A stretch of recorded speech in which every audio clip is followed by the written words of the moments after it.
Greetings, exalted one. Your presence with me, the great Pharaoh Mathotep, shows you have been truly blessed by the sun god Ra himself. Look at my kingdom, blessed one.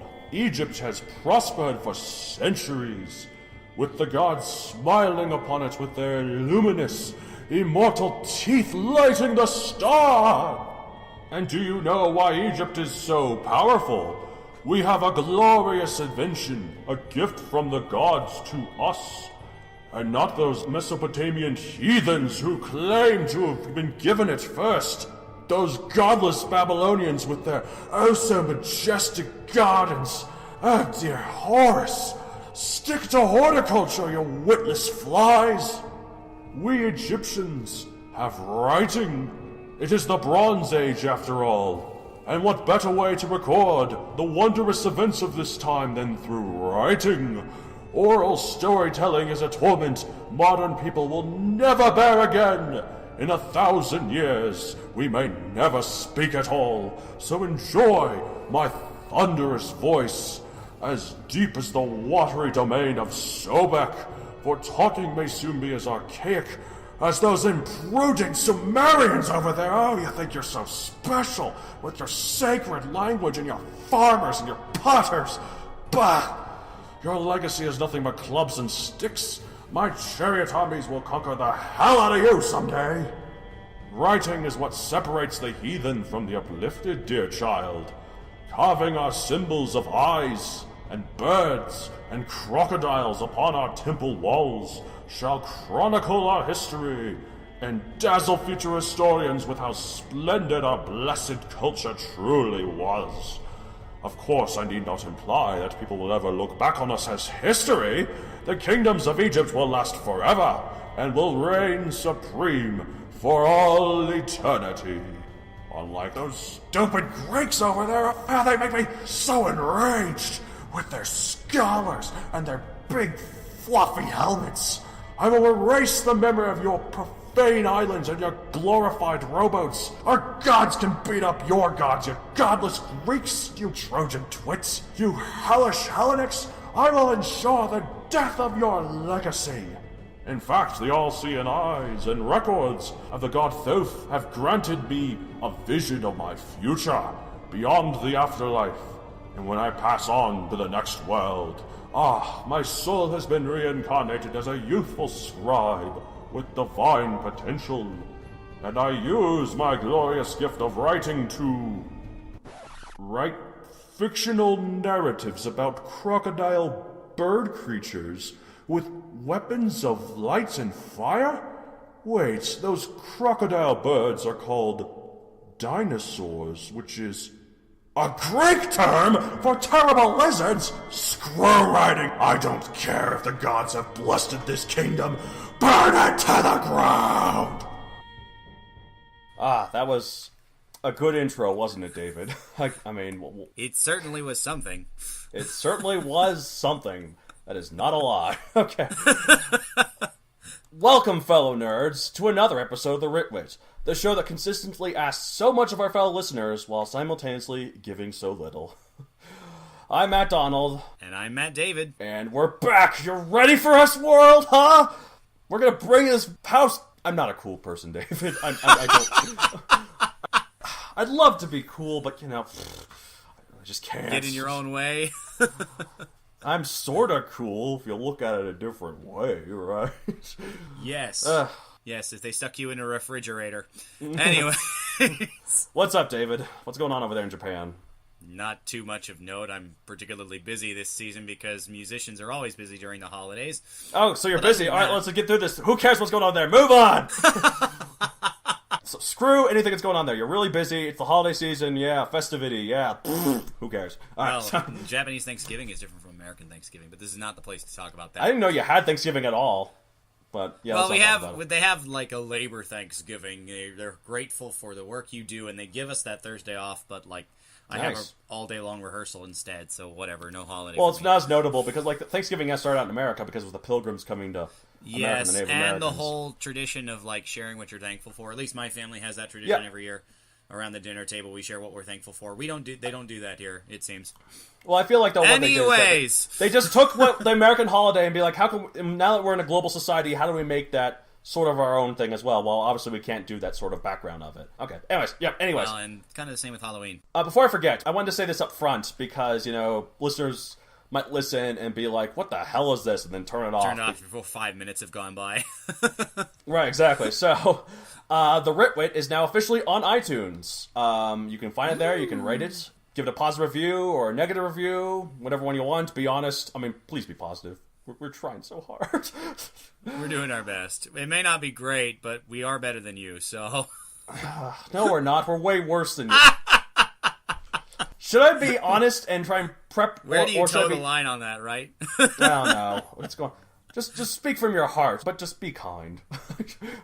We would appreciate kind comments. We would appreciate if you have criticisms that you couch them in nice terms, rather than just rip us new holes somewhere. Yeah, but, go rhino it all out on us, right? It's one of those things that this is your opportunity to share something that is important to you, listeners, with your friends, with other people who might be similarly fond of this show, and to give us a chance to, hey, maybe we're doing something a little bit not as well as we could, and here's how we can do better. That would be wonderful.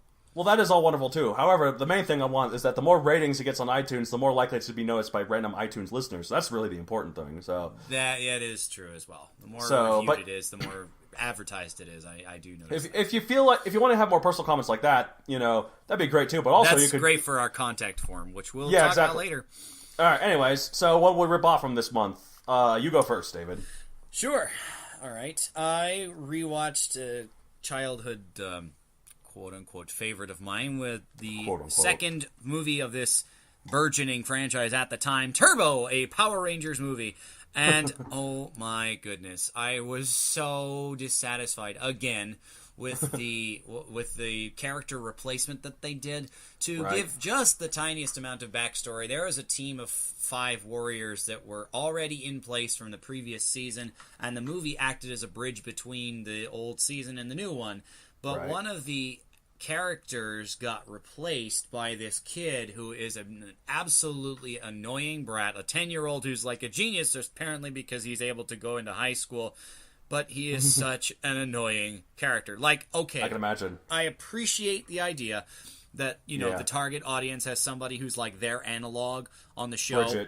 Bridge it along, as well. Yeah, make a bridging the gap as well. Instead of using that opportunity to its fullest and having him grow with the kids who are watching, which, I mean, I realize it only worked for a little while, the actor actually left after that season was done. So he was only there for the one time, was annoying as all heck, and they didn't really show him growing. Like, what a missed opportunity. Now, obviously, behind-the-scenes stuff does affect, but, come on.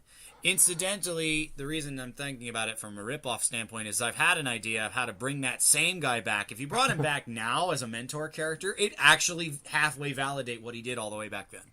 Nice. That's always a kind of a cool idea to try and figure out what's an element I really didn't like or a character I really liked from the story and how do I fix it. Kind of like what I tried to do with Rey from Force Awakens and that one where I was talking about the Force spike and the Force plunge to try and write in her earning her place, Oh, yeah. And someone came up with the idea I read about, it'd be kind of cool if, in a future Indiana Jones movie, which they're probably going to do at some point, I've heard they might, they bring back Short Round, that annoying kid from Temple of Doom, but he's an adult, and he's a new adventurer, and he is the younger adventurer to team up with Indiana Jones. That sounds like a fun idea, because a lot of people hated that character. He thought it was super annoying. That'd be a cool way to bring him back, and also bring back ties from the older ones. Instead of just being this new young adventurer that he teams up with to try to possibly pass on the franchise to. What if it's an older Short Round? I'm not as familiar with the Indiana Jones films. More explicitly, I'm planning to rip off the idea that maybe not all heroes are quite quote-unquote worth it at the start of your story, but finding a way to pay them off is really cool. Also, absolutely. I started watching an older Sentai series that finally got released with subtitles. I was so excited, called Dengeki Sentai Changeman. And what the hell kind of title is that? well, okay, it's not the greatest title, but this was back in like the 80s, so forgive a little. Well, and plus it's Japanese. Just Change Man is the part that Yeah, and they reference change like just about every 5 seconds on their equipment. But anyway, there's a weapon idea that they use that I've never really thought of before. Now, obviously, most Sentai teams have like their personal weapons, and so does the Changeman. And they also have sidearms. Well, this sidearm is really interesting. It's called the Change Sword, but in some form it's a blaster, and here's how that works. The trigger actually like folds out and becomes like a mini shield. Nice. And then the gun actually just releases a blade. It's brilliant. Like, I don't know how I've never thought of something like that, like a sword You've gun never heard type of thing. gun blades before? I've heard of gun blades before, but I've never actually really seen them. And it's like, and to be fair, the design is awful, but the idea is wonderful. And so I'm like, I have to use this somewhere now. See, okay, I guess the running joke of me referencing Final Fantasy continues. Third episode in a row. Oh gosh! But there's been plenty of sword guns in Final Fantasy. Like one of them is like there's like with Final Fantasy, people will kill. There's like some of them you don't even have to change the mode. Like there's the sword with the hilt on it, but on each side of the hilt at the very beginning, there are these two barrels they can point at and shoot. Gotcha. So that's pretty cool though. I like that. Sword guns are always fun. Yeah, I just think it's something different that I've never really had a chance to use, and it'd be fun to use it. Anyways. Well, I really like the idea of swords, too, because, like, even, like, in futuristic sort of societies, like, Megazoic, like, it has plenty of swords in it, too. Even though it doesn't really make sense for when there's a bunch of guns and missiles to have a sword, right? Yeah, never bring a knife to a gunfight. But there's just something so nice about swords. Like, it makes combat much more romantic. There can be long, prolonged duels. You can see the light of their eyes fade away as you strike your blade right into your opponent. Like, you can't get that with guns. So it's far less personal, you're right. But there's also the thing about guns too is it doesn't take nearly as much skill to wield well, and so I think that's why swords are romanticized a bit. Yeah, like I think it's cool to have swords even when there's a bunch of one that can do both? Well, yeah. Now you're talking. So soon there's probably going to be a Star Wars movie. I mean, lightsabers are pretty cool in that they can block laser blasts. But I think it'd be kind of if you aim well. But like I think it'd be kind of fun if like the lightsaber could also shoot a blast. That would be... Disney's going to have a hold of the franchise forever, so at some point they'll do that, surely. Who knows? Anyways. Submit your ideas now. Yep, submit them to Disney. Anyways, as for I'm going to rip off, I rewatched... This isn't really a childhood favorite of mine. I saw it many years after it came out, because when I first saw the previews for it, it kind of looks kind of scary. But I rewatched Titan AE. This is Don Bluth's last hand-drawn animated film. Or just last film, really. I've heard he's worked on a few projects since then. He actually recently was on a Nostalgia Critic episode. I found out that was kind of cool. He's guest starred on that. You still watch the Nostalgia Critic? No, the Nostalgia Critic hasn't put anything new out for a long time, has he? It's been out for a while. There's actually a really good Force Awakens episode he did. Anyways, this was one of his last film, and I really liked it. It's a fun sci-fi ride. Like it's a really fun sci-fi adventure. Although, like I said, it was a little scary. But the reason this is in the preview is because the main plot. The Earth gets blown up by the Dredge, which are these super alien aliens. And, it's kind of cool what happens, though. Why? Because, the Earth develops this technology called the Titan. It's a ship called the Titan. And what it does is, it can create planets and, out of nothing. It can create a new home. But it's, uses this technology. And the Dredge, this super sci-fi, super alien race, heard about this, got really scared about the potential of humanity, and blew up Earth. Oh, okay. And so, Earth evacuated, right? And then the main character lost his father, Matt Damon, another movie where Matt Damon gets lost in space. Interstellar and Martian, it's on his list. So, anyways. But the visuals are really cool. There's a lot of CGI, but also a lot of good hand-drawn stuff. Also kind of realistic in some odd ways that other movies aren't. There's a scene where their cockpit is about to break apart, and there's another ship they have to get to right above them, but it's in the vacuum of space. The other character says to the main character, he's about to kick the windshield, and the other guy's like, "What are you doing?" And he's like, "Exhale." Gets a fire extinguisher, and then they briefly survive the vacuum of space by exhaling, getting all the oxygen out of their body, and then they use the fire extinguisher to propel themselves upward. That's actually realistic. You can survive up to 30 seconds in the vacuum of space, as long as you have no air in your lungs, you exhale it all out. Wow, it's kind of like the inverse of holding your breath. I can't imagine, holding your air out for that long. Is that just me? They actually thought it would be inhale, because that's how it is with water, but in space, no, because if you have all that oxygen within you, it allows more likely to, burst within you, the cells or whatever. No, I understand why from a physical standpoint, even if I'm not like 100% sure on the physics of space. But like, seriously though, like, it's completely inverse of everything. It's like, you know, when you go underwater, you're like, oh my god, I can't hold my breath long enough. But like in spaces, it's suddenly, wow, I can't take a breath long enough. Right, exactly. Well, like, you know, you've only got 30 seconds, and I was wondering about, like, how does that work in terms of temperature, right?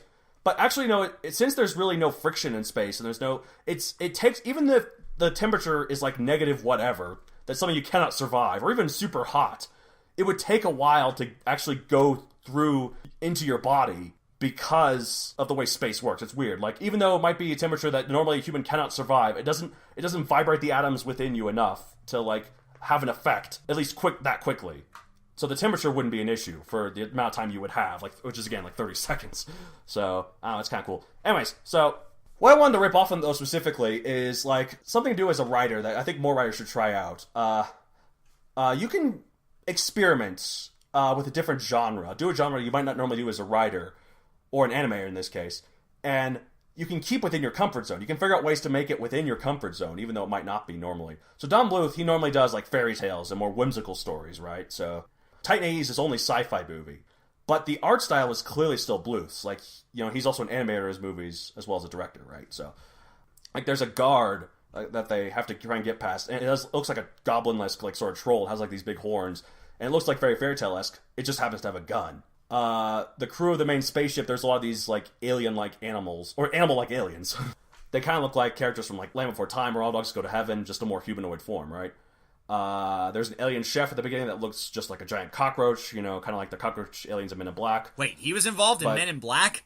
No, he wasn't involved in Men in Black. I was just using that as, like, there are cockroach aliens. Having an alien just be a giant cockroach is a thing. Oh, okay. He didn't do anything to do with Men in Black. That's just what he's referencing there. Yeah, Don Bluth really likes drawing bugs, you see. He likes, like, in Thumbelina or Rasputin's minions in Anastasia, so he managed to fit that in. And, like, the humans, you know, they're since they're out and drift in space because their planet was blown up, like Earth was blown up, there was this colony where they are, and it kind of looks like those weird dog garbage structures in All Dogs Go to Heaven because these planetless humans are forced to work what they got, you know, which isn't much. So basically, he figured out a way to keep it within his styles as an animator. So even though it's not his normal type of genre, it's still very clearly a Don Bluth movie. And also in terms of story as well, you know, because, like, he loses his parents because his parent is in the Titan Project, and like, he has to figure out his way to get home. It's kind of like American Tail. I was about to say, just like American Tail. Right, right. I find it interesting that Don Bluth branched out a little bit. Like, I wouldn't have expected it. Honestly, I didn't know that Titan AE was his film, but, right. You know, it was his last film. Interesting that he drew on some of his other films to, you know, help him foray into this new genre. Right, exactly. I think that's a great idea. Use something you're comfortable with, or maybe even callbacks directly, right, to something you've done to help you help propel you into a new genre, a new world, if you will. Okay. It's one of those things that I tried to do when I regularly maintained the Writers Challenge forum. You know, try and give people a prompt that gets them out of a zone that they're so used to. But there's nothing that says that you as a writer can't take your style and simply apply it to that. Right, exactly. Like, just basically, story. You could be surprised at how big your style might actually be. Like, how wide it is. How wide your range is, simply because it's how you tell stories. It's not the kind of story that you tell. Right, exactly. So, I don't know, I like that part. Anyways, yep, that's why I'm going to rip off, I guess. Try to expand beyond my comfort zone. Maybe someday I'll write a story that doesn't involve dinosaurs. I don't know when that'll ever happen, right? Well, maybe publish one that doesn't involve dinosaurs. No, Because I you know. obviously finished Wildlife of Tomorrow, which didn't involve that, and instead involved futuristic animals. We that still actually haven't still like humans. mentioned what that is because we were going to do that last month's episode, but then technical difficulties. And the crap at the fan, figuratively and We're literally. really building up this Wildlife of Tomorrow train. Like, we're really hyping it up. It's too bad because you had a third story idea that was absolutely atrocious too. We'll get to it at some point. All right, so now we're on the next segment. What we the wit have writ. What have you writ lately, Twit? Well, Mr. Twit, it is That's Mr. Twit to you. All right, whatever. It's the month of November, so it means Right. National Novel Writers Month, NaNoWriMo, or I say NaNoWriMo, it rolls easier. Right. But this is now happening in 2017. I didn't have this, like, kick-butt story idea as I have in years past. So I decided I'm going to continue on a story that I did 3 years ago for 2014. Right. And also to, help fill out words, a new story that builds on a world I'm creating for one of my collaborative works. Unfortunately, not the one that I share with Donald and our aforementioned friends. What? Still need to get on this podcast. Yeah! Usually I finish within, not even half the month, 50,000 words. And this year, too, I picked up 50,000 words on the 13th. I'm currently at 60,000 You are so because damn fast. Oh, man. I reduced my pace after winning, pace. even though I'm not done yet because I have a couple of new goals in sight. I am determined to use this month's creative impetus to finish the story that I started 3 years ago that I left undone. Right. And I'm about 6 chapters away from the end. So if I can, stop tripping over myself and do it, then I might actually do it. Right. Even though that will require massive edits and it might not be publishable. But anyway, it's worth completing the story. So that's one of my goals. And the other one is something that I have never done across Nano. As I mentioned, my pace kind of cuts back, unfortunately. I tend to just say, okay, I got 50,000 words. I'm done. Even if the story is not. Right. So I've never actually had a month where I updated my word count every single day. Mm-hmm. Yeah, I realize that I would type emails or stuff, and that does count. But I never consider all of it part of Nano, with some exceptions. Even though it might be a pittance, it might only be 800 something words. I had a day where I only had 1,100 words after I already got 50,000 done, and so I'm it's okay. I'm going to update the word count today anyway.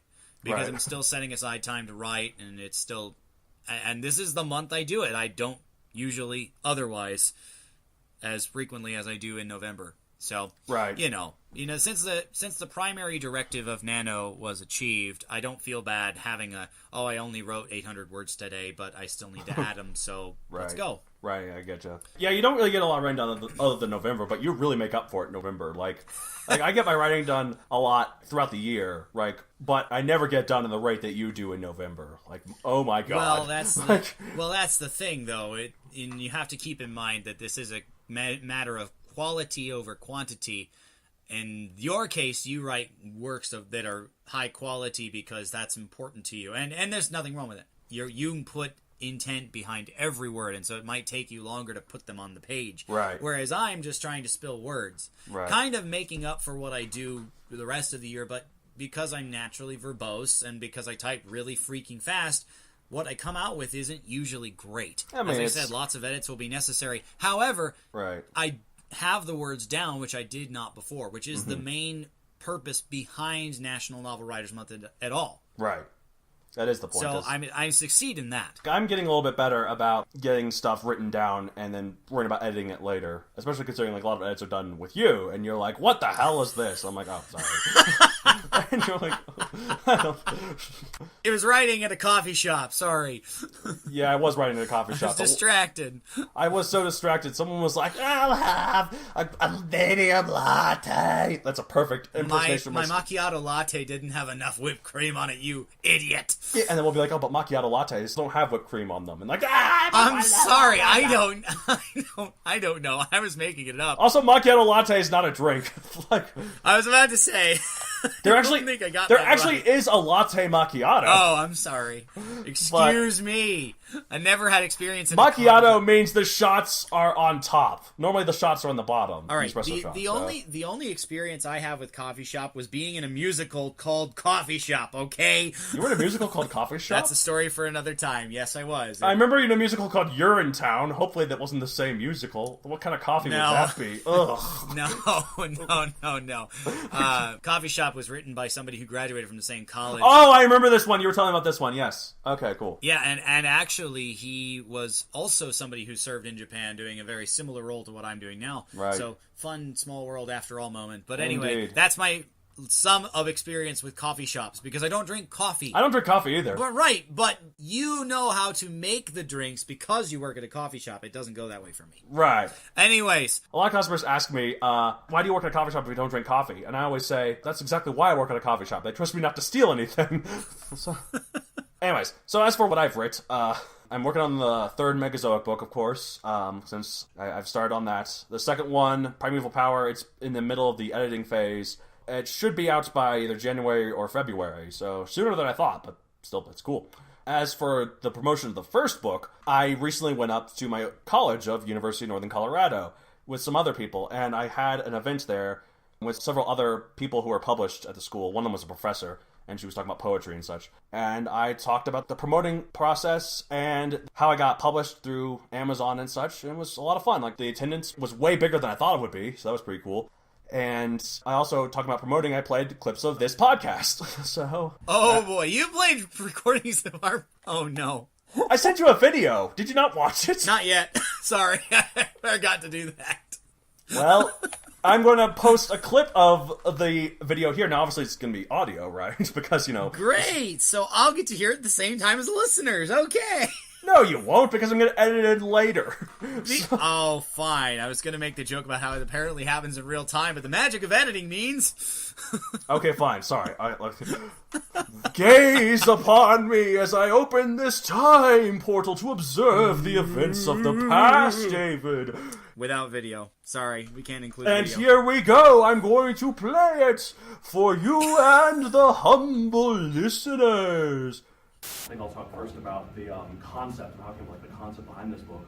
Well, first off, this is something I would love to read. Like, but this is also in order for me to figure out how to translate what I would love to read to what everyone else would want to read, because not everyone is me. I was like, okay, how can I create a good balance between what I would want to read and what others would want to read, So it's been kind of fun. Like I'm trying to figure out how to narrow my demographic, right, for exactly other than me, right? Who is this book for, right? Because in order to figure out like who I'm writing to, it's like I don't know, you just gotta.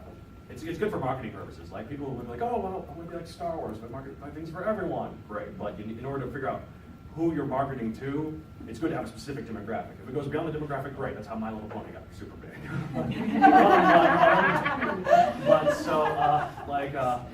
But it's best to have a target demographic and stick to that, especially in terms of marketing, right? So, like Stephanie, I self-published, and like I was very surprised at how easy it was. But not only did I self-publish, I went to several resources in order to like touch it up. Sade, is it Sade or Sade? Sade. So it is correct. Okay. She is the editor, and she was here for a while. She's currently in Ohio, I think. Yes, she is. Yeah, so she's credited right here. The back of the book here. The front book. And as well as Sade, I have an illustrator, Natasha, who is right there. She did all these cool pictures of these various dinosaurs for each chapter. Yep. Let's see. My favorite one is. Yeah, I get it. Like, the idea of that came from my parents because they're like, hey, this is great, but we can't like picture this weird dinosaur with guns world too well. So they were like, it would be nice if you could get illustrations. Well, that was enlightening, Donald. Thank you for sharing that with all our listeners. Yeah, no problem. Shame you couldn't hear it, though. Oh, wait, no, you can, because the power of editing. Unfortunately, I wasn't able to watch the What is this editing you speak of? It's magic. Okay. All right, thank you, Merlin. Anyways, today we have a special segment, partly due to technical difficulties that we had last time. Right, and we're ensuring that this is going to be a shorter episode. And partly due to a lack of a much better idea, we decided to kind of tie into Nano this year by talking about the surefire way to get over writer's block. What is this surefire way, David? Enlighten us. Well, in Nano parlance, we refer to them as plot ninjas. Wow, I gasped too hard there. It's one of those things that if you throw a ninja into a story and all chaos is expected to break loose, it will get you out of your rut. And as I mentioned before on I think our starting and continuing episode was episode 3, that we're referencing that so many times, man. I know, because it's so valuable. Anyway, it is. We should do a second edition of it. No. I don't know. That episode will never end if we keep continuing it. Anyway. Indeed. But if you're stuck and you just throw something in there to make it happen, you can find something. You don't have to keep the scene. It's not like you literally have to drop ninjas into your story about pirates and ghost robots or whatever. Thanks, Ratchet. And, you keep them there because it doesn't fit the story, right? Right. No, it's simply a way for you to get past your writer's block. And so what we're doing today is that both of us came up with a less than 500 word start, a situation, if you will, and it's theoretically impossible to get out of without either Deus Ex Machina or, as in this particular instance, probably plot ninjas. Which, maybe they're not literally ninjas. Both of which we will have to use, probably, but that's okay. Yeah. but that's not that kind of the point, right? Right. So he wrote a story, Donald wrote a story, well, okay, not a full story, but you get the idea. Yeah, we wrote a prompt. Scene. And neither of us have heard our other one, by the way. Neither of us have seen the opposites. Right, so this is experimental for both of us. This should be fun. We're all hearing this for the first time, except the writer, okay? All right. So what he'll do is he'll read out his, and then we'll discuss, how to plot ninja our way out of it. How to fix it. Well, maybe it's plot dogs or something. I don't know. We'll figure it out. Then he'll listen to mine and do the same. And we'll see what we get. Hopefully it's fun. It probably won't take as long, but... I thought you were going to say, hopefully it's fun. It probably won't be, but... No, I wasn't saying that. Come on. I mean, I know we like our self-deprecating humor here, but my God, that was brutal honesty. Anyways. Okay. All right. Well, I'm going to go ahead and get out of the way, because I'm going to hear Donald's entire thing without interruption, so that way I can make the best judgment on it. And, well, whenever you're ready, Donald. Indeed. That's why you're not doing the interruption. Absolutely. Right. Anyways. Alright, here's my prompt. It all started as a morning unlike any other. A guy... By the way, I didn't bother naming my character. He's just a guy. A guy, on his way to work, went to a coffee shop to fuel himself with the necessary caffeine required for him to start the day at his boring desk job. He walked inside the coffee shop, and then paused as he realized something different about today. Everyone was dead silent. Usually there was a constant ambient banter of the patrons discussing their lives and their work, talking about the events of the day and any upcoming events going forward. But there was just dead silence today. Some sat in their seats with their knees to their faces, huddling in fear with tears in their eyes. Some were on the phone with their family members, telling them how much they loved them. Some were on their hands and knees, conversing with a higher power and hoping that someone would listen. The guy had no idea what was going on. Some event must have transpired between the drive from his house to his arrival at the coffee shop, but he shrugged and tried his best to move on and order his coffee. Unbeknownst to him, miles above the city he currently resided, a nuclear warhead launched from North Korea and was about to make impact. Done. That's my prompt. Awfully current. Yeah, hopefully this will remain science fiction. But, well, it certainly is science. Whether will it remain fiction? That's the part. Oh, wow. I kind of see what you mean now. Yeah, this is totally serious. I was thinking about writing some sort of goofy thing. I was actually even thinking about making a story there was a ninja, and he was the very first ninja. Oh, for Therefore, there were God's no sake. other ninjas that could possibly come in and make this plot more interesting. No more plot ninjas. Oh, come on. But I just find something besides a ninja to throw in, like maybe a samurai or something. But anyway, as far as your story goes... Maybe a ninja might be his only hope at this point. This guy's only hope. It just makes me wonder why he doesn't actually know that this is happening. Like, if a warhead was launched at any point prior to the point where it's almost landing, they would have announced it as news, like, take cover. No, I get it. Settle your affairs. So there's no realistic way that this guy is completely clueless, even if he's been living under a rock. What could have happened? He didn't check his phone when he woke up, and then went straight to work. Maybe he was late for work. So maybe it was launched in the middle of the night, and they weren't able to shoot it down. The U.S. intelligence tried to shoot it down, they couldn't. I feel like, though, he's probably in Seattle or some sort of West Coast city, because that would be the technology that would be required. In order to go across the Pacific. And also, plus, if it went all the way to, Washington, D.C. or whatever, they would be able to shoot down far easier if it was over the mainland. So he's probably in Seattle or something. I mean, it's a coffee shop, right? So... Yeah, well, that's not unique to Seattle. I know, but Seattle's best, though. I realize that there are plenty of coffee shops in that area. What I'm saying is that... your premise makes a lot of sense, and as far as trying to spice it up, I think there's a definite tone of finality. If the nuke hits, spice it up. What they Coffee. what they know is gone. However, it'd be one of the. I mean, this is totally me. Mm-hmm. Totally me. Right. But, like, I can totally see a speedster superhero coming in and trying to save as many people as possible. That like, could you're focused work. on the guy, but it doesn't say anything about the rest of the people except for Right. the coffee shop with him. It does not suggest that there isn't somebody working outside to try and evacuate as many people as possible out of the radius. And Or if we're having frankly, a speedy superhero, why don't we have a flying superhero? Yeah. Redirect the nuke, right? So... Well, that was my next point. If a speedster exists, then theoretically somebody could combat the nuke and, at least delay its landing. You know what? This is a podcast. We don't have to worry about copyright. The Flash couldn't save him, so Superman's gonna come up. Well, it could be Quicksilver and, the Right. respective strongman for Marvel, too. Well, who's also flies, so Vision. You send Thor with Mjolnir up there to knock the nuke out of its flight path. I don't know. I mean... There Iron are Man. options. Iron Man's like, oh, another nuke I have to redirect. Okay, fine, here I go. What I'm saying is that for the rank and file people, that is a very severe threat, and not much you can do about it. Like, there are only so many shelters. But you could throw out there that one guy comes in and says, "What are you doing in here? Get to the shelter."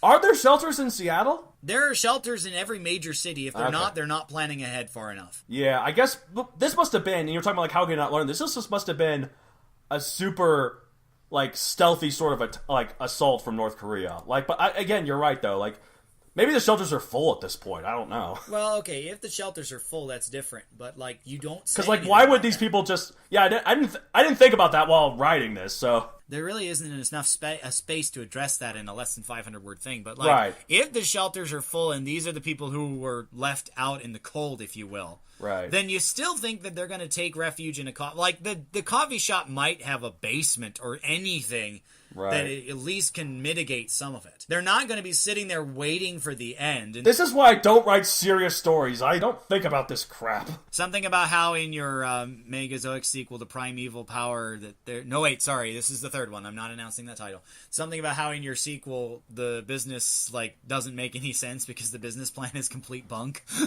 Something like that. Yeah, I don't know. Ugh, man.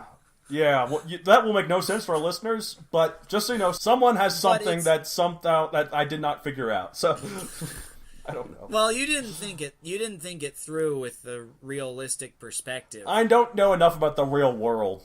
So Well, you are writing about dinosaurs with laser guns. I am. Sorry, I did not mean that to sound as mean as it did. No, anyway, if you did, I don't care. You're 100% correct. It's one of those things that if you are expecting a nuclear launch, that you have some contingency plan. Not necessarily to stop it, because that's really difficult to do, short of Superman or the Flash or Iron Man or whoever, but that you can at least keep as many people safe as possible. Now, if you had said that all the shelters are full and that's why these people are huddled up in the coffee shop just waiting for the end and desperate to resolve things with their loved ones, right, that's different. But you didn't. Which implies that there are probably still some out there, because that's the only thing that makes sense. Why do you think people are so afraid of afraid of a nuke coming? Hey, not to get all defensive here, but I didn't know this was criticize the story. I thought it was, how do we get them out? Well, okay, I did offer that too, but I'm just saying... I get all what you're saying. I'll admit, I wrote this 10 minutes before we started recording. I was like, oh, I don't have anything, so... And I'm going to censor that out, or am I? I figured you were editing that whole thing out because you wouldn't admit to being practically unprepared. No, I might, though. It's kind of funny. How many words was that, by the way? I'm curious. That was 211. Oh, mine's a lot longer than that. Oh, no. It's closer to 450. But anyway. Maybe it's not just that there's a nuke that's going to fly in up above. Maybe there's a nuke point at every city in the U.S. Like, they've managed to do a mass nuclear assault. So the people who might be left, even if they survive it, there's no point. Like, this is World War III. It's over. Yeah. So maybe that's why. In that case, ninjas wouldn't help. I think that your story, like, if they actually land, the story is going to be over, and so there really is no way to insert anything that will spice it up, which means that you've written yourself into a corner. Exactly the point! So write me out of it! Ha! Well, sort of... I got one. Speaking of superheroes and Superman... I mean, that's the only thing I can think of, but even he can't defeat a fleet of nukes by himself. Or can he? Remember in the first Superman... when there were 2 missiles, and he could only stop one of them. So what he did, he reversed time. So he reversed the world by flying around it back in time. Yeah, but that's something that only Superman can do. And if you had problems with copyright, like, the podcast doesn't, You wouldn't be able to use that ability, which was ludicrous at the start. Okay, are you saying that Superman is the only character who is ever allowed to use time travel? That they have a copyright on the idea of time travel? I'm not saying that he's the only hero, but I'm simply suggesting. What you could do is have but that's what it would take. You want a solution out of your corner. You need something that is superhuman to deal with it. Right. Otherwise, there's no way to defeat this massive enemy that's, well, especially if there are multiple nukes. Right. But that's as far as I can give you.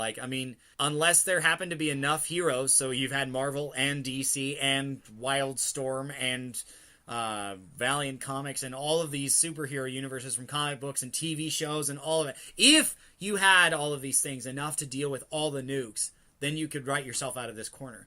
But let's assume you don't, because then what do? You have to have some superhero, that maybe your own original character that is capable of dealing with this stuff, and that's the only way the story can actually proceed. And maybe he doesn't get all of them because that's a realistic consequence, but at least you're not in a complete boxed-in setting. Or maybe that's not the point of this story. I just thought this myself, so I'm not just saying. I swear I didn't come up with this before. I was thinking about this. Yeah, you're right. There really isn't a way you can save it, unless it's like a prequel to Terminator, and that guy is John Connor. And when they failed to stop Judgment Day, and then this is Judgment Day. I don't know if you've seen Terminator. I actually haven't seen Terminator. So if it's a classic movie that you haven't seen, I haven't seen it either. I just know the plot. So I don't even know that. So well, there you go. So basically, the plot of Terminator is that Skynet, it creates a bunch of nukes and wipes out humanity, and but some humans survive, and the Skynet create these robots called the Terminators, right? And then the humans and the robots fight this war.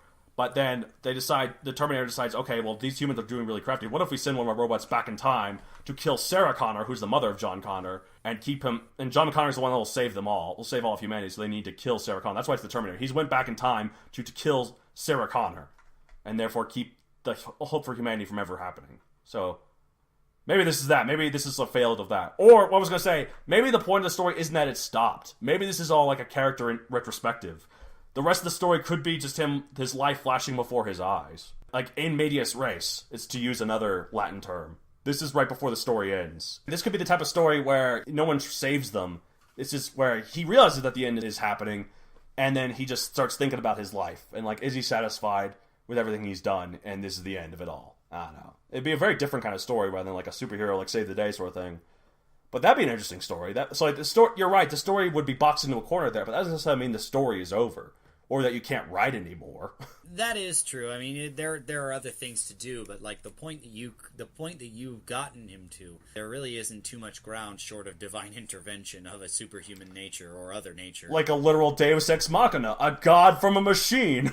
I realize that. So, if you think the military has the power to stop the one nuke, if it's only the one, then they have been acting in secret because the launch was relatively stealthy. Right. Then they could do this, but what if they're so secretive and, it's such a nail-biting thing that nobody really knows if they succeeded yet? Who knows? I don't know. And so that's why they're waiting. They're waiting for any news.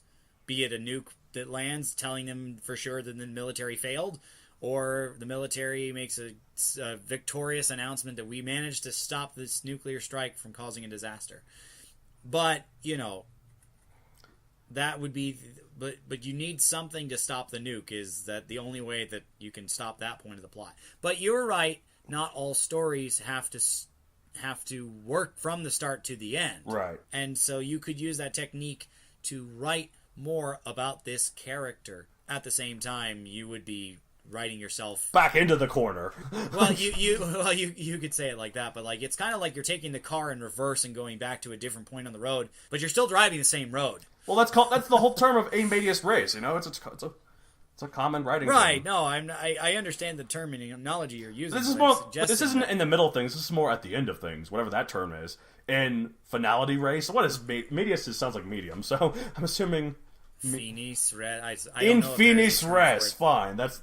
But that'd be my guess. Okay, something like that. Anyway, but I'm suggesting that from the point that you left it at, we've got a couple of different solutions for a way to get out of the box. And that's really what this is about. This isn't about, necessarily getting him out of it. This is more about how do you keep writing. Well, you've got your options. You've got superheroes, you've got military, you've got any number of clandestine efforts to stop the nuke, because if the nuke lands, it's pretty much over. Right. Or it's a reflection of something. I don't know. There's basically, the point is, through even this hopeless scenario, there's ways you can keep writing. Multiple different paths you can take. You've got a bunch of options in the form of other characters that have not been introduced, and maybe they are assumed there. Police helping to evacuate somebody to a shelter that wasn't full. Right.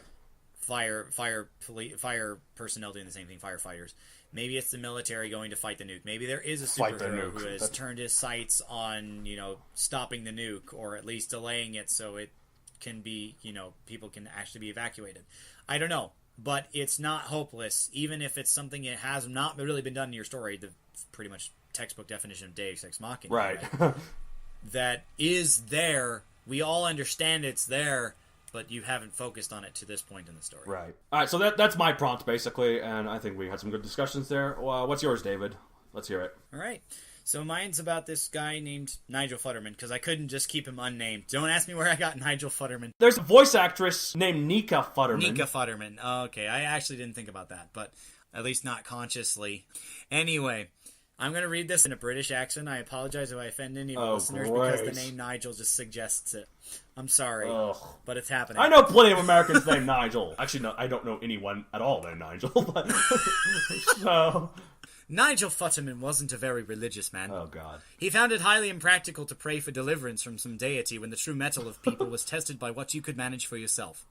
Consequently, his time in solitary confinement wasn't filled with prayers and praising, raising his voice for his comrades, or hoping to hasten the enemy's demise.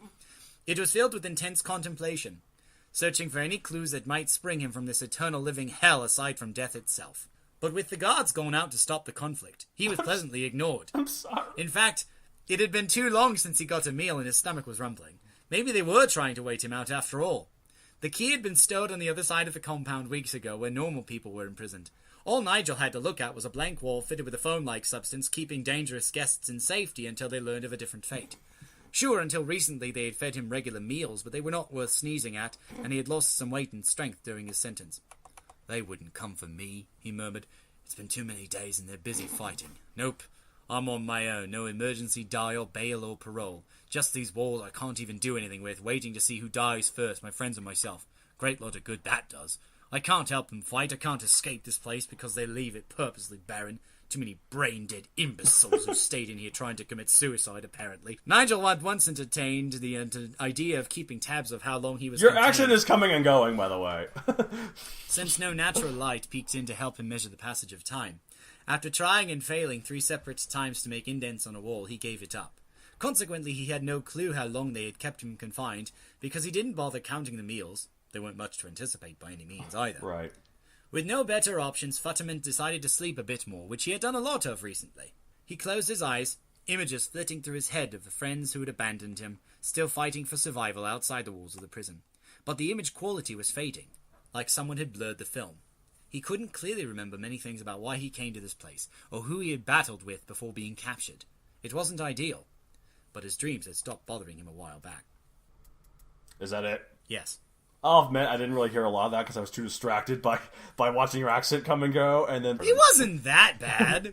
Well, your accent did, fade away at some points and then come back, but that's okay.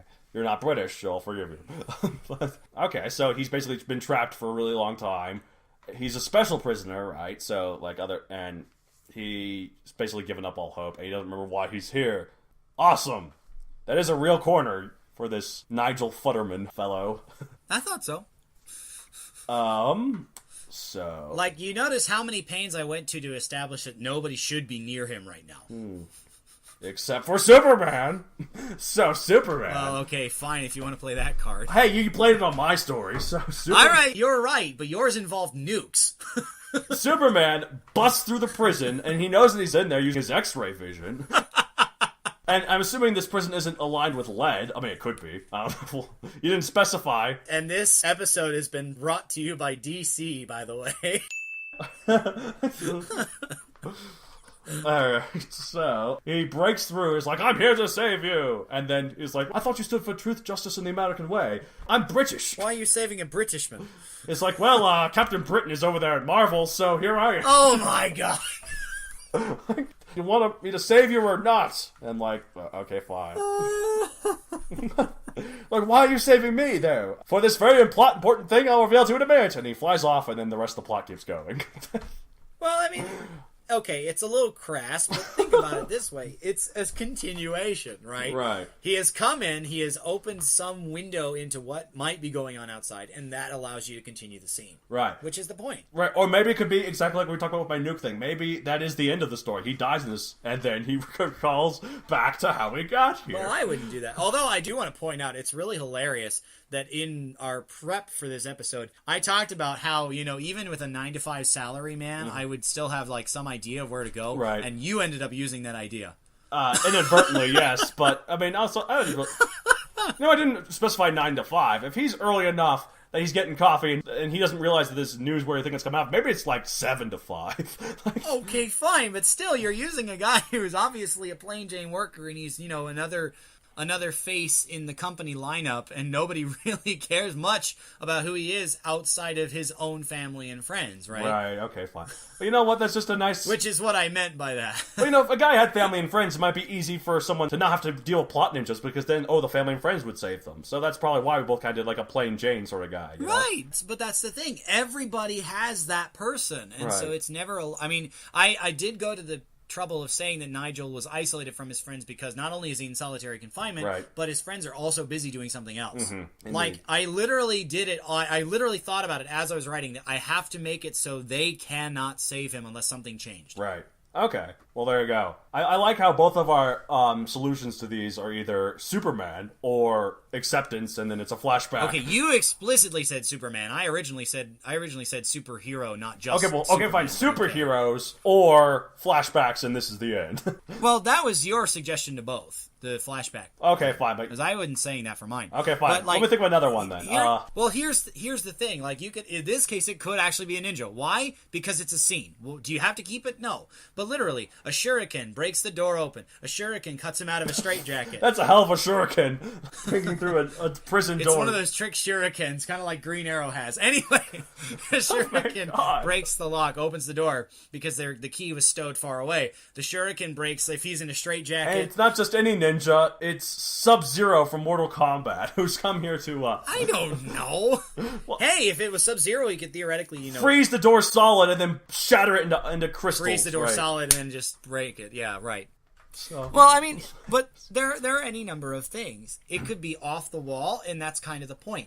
Does it fit the story? Probably not. I mean, we don't know. It's a thing. Well, that's true. We haven't seen enough of the story to know this. But, like, does it fit the story? Probably not. Well, like, we don't know why he's in prison. But here's the thing. It is a surefire way to get over writer's block. Because when you let something like that loose in the sandbox, it's just, okay, let's play for a little while. Let's have fun. I'm going to use Superman here. Do I keep the scene? No.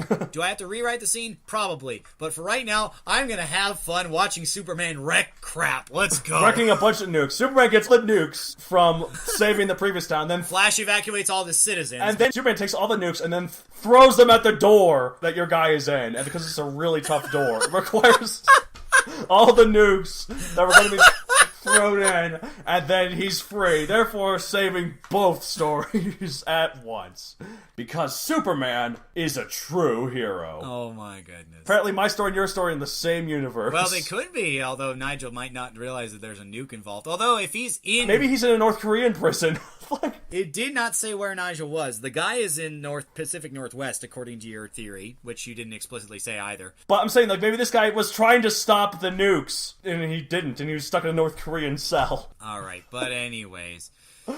the point is this. If you're absolutely stuck, if you've written yourself into a corner, it might be worth, you know, rewriting the scene to not completely, like, pull something out of your you-know-where to make it work. However, if you're just stuck, like, when we started talking about this episode, I mentioned that my writer's block doesn't usually come in the form of, oh, I have no idea where to go with the plot. Right. My writer's block usually comes in the form of, oh, I really don't want to do this because there are other things I'd prefer to do instead. Right. Exactly. And it's one of those things that this kind of, I mean, it kind of works for both parties. Mm-hmm. If you don't know what to do with the plot, just break the plot wide open and do something completely unexpected. It will give you a good idea, even if it's not a scene you can keep. Absolutely. And if you're stuck on, like, oh, I just don't want to write, there are things that I really need to do with my life instead. Then probably no plot ninja can save you, though. Well, a plot ninja will start you again. That's right. A plot ninja will say, here's a scene, I just need to get writing, and then when you get writing, I don't know about you, Donald, but when I get writing, I tend to start writing more until I've run out of the idea, and then I go on a new one. At least that's how my nano really works. I do that a little bit. Like, a lot of times when I'm, like, go to work early to try and get writing done, right? Sometimes I'm like, oh, I don't really want to write, but, I've still got an hour left until I clock in, so here I go, and I start typing a little bit, and then as I keep typing, I'm like, oh, maybe this scene I could write here coming up. And then, I could do this, and then I could do this. It just keeps going until I have to clock on, so. And again, there's no reason you have to write in order. I've made... Right, that's your personal preference. My personal preference is to write from the beginning to the end, which means it has to be somewhat linear. Same here, but that doesn't mean that you guys have to, listeners, so. If that's not your preference, then don't do it. It also doesn't mean you can't have a scene, like, I think we talked about this in a previous episode at some point, like, if you know how a scene wants to look, why not write the scene? And you can try and write toward it, but, in your process of going from start to finish of whatever that is, it could change a little bit. Don't be afraid to rewrite it, but if it gives you just this target to aim at, there's nothing wrong with that. Absolutely, edits are a writer's best friend. Mm-hmm. Indeed because they are. It's something that allows you the liberty of doing what you want when you think you should do it, and like give you an idea of what's coming, or give you an idea that you didn't have before. You don't have to keep it. If it doesn't fit, you can change it. If it doesn't work well, if the scene is no longer valid in the story you had created, you can delete it or keep it if you want to save the memento. But there's no reason for you to not do something like this. If you're stuck. Absolutely. If you're truly stuck. If you're in a corner, break the corner.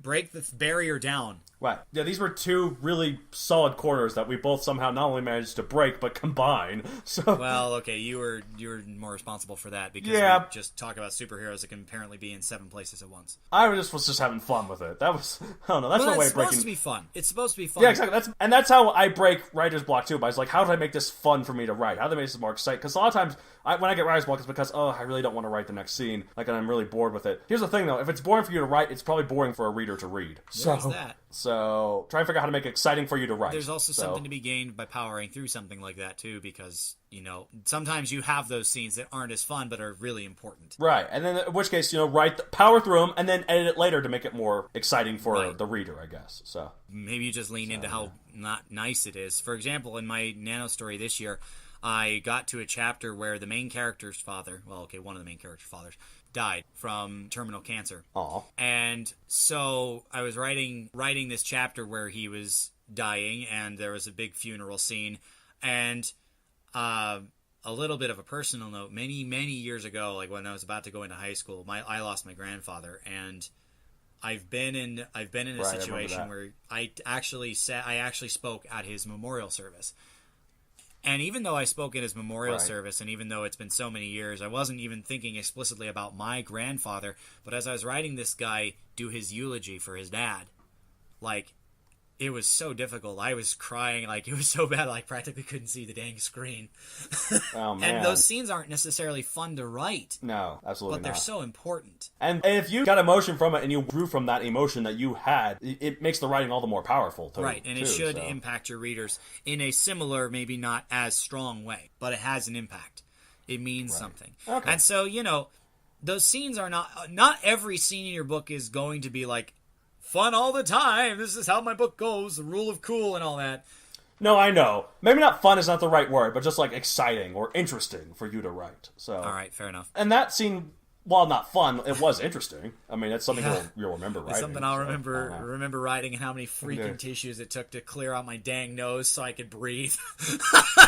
Okay, calm down, you schmaltz. I tap into my emotional side. There's nothing wrong with that. You grew up with 3 sisters. Come on. No, we're men. Men feel no emotions. We are robots. True men know when to cry. And causing yourself to cry is kind of uncool, but that was a good place to cry. No, men just don't cry. I cry way more often than you do, probably. So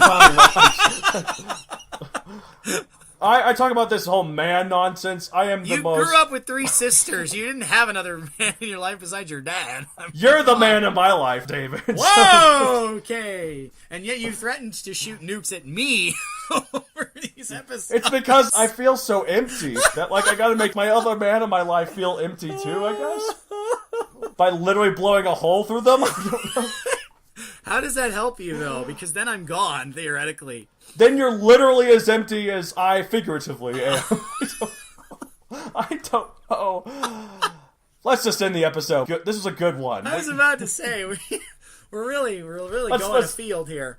But it's fun. But hopefully this gives you some encouragement when you're in those moments where you're stuck, where you're just like, oh, I don't want to write. And if you're so stuck that you just can't possibly know how to do it, get a hold of us. Email us. Yeah, Segue. absolutely. Well, sorry. Well, sorry to ruin your segue, but I was going to say one more thing. This is just a nano lesson, and that is you have to make time for it. If you do, you can make things happen that no one else can because it's your ideas. Well, hopefully you're not stealing somebody else's, but it's nothing that anyone else will know unless you bring it out. And if you get stuck, maybe you have to break the scenario. Maybe you have to have such a broken move that and you know what? Who cares? If you don't keep it, that doesn't matter. Who cares indeed? You use it to get you out of the hole. If you like to get a hold of us and hear more, or if you have any suggestions, or maybe if you need direct assistance. You're stealing my segue. I do not approve. I have the perfect segue, and you're like, not to ruin your segue, and then proceed to ruin my segue, and then now you're going to take it for yourself. No, I personally said I was breaking your segue. I'm sorry. Okay, I've got this nuke. This is it. I'm doing it again. I'm bringing back the joke of nuking you all the way from here. Nukes are coming the other direction. Here we go. Button pressed. See you later, David. Well, I was about to say maybe you should nuke North Korea, then we wouldn't have to worry about your situation being reality. You know what? You're right. That was a tasteless joke. I'm sorry. We move on. Here's another tasteless joke. I'm going to hold back because Japan's been nuked enough. Oh! I'm going to hell. How can people get a hold of us?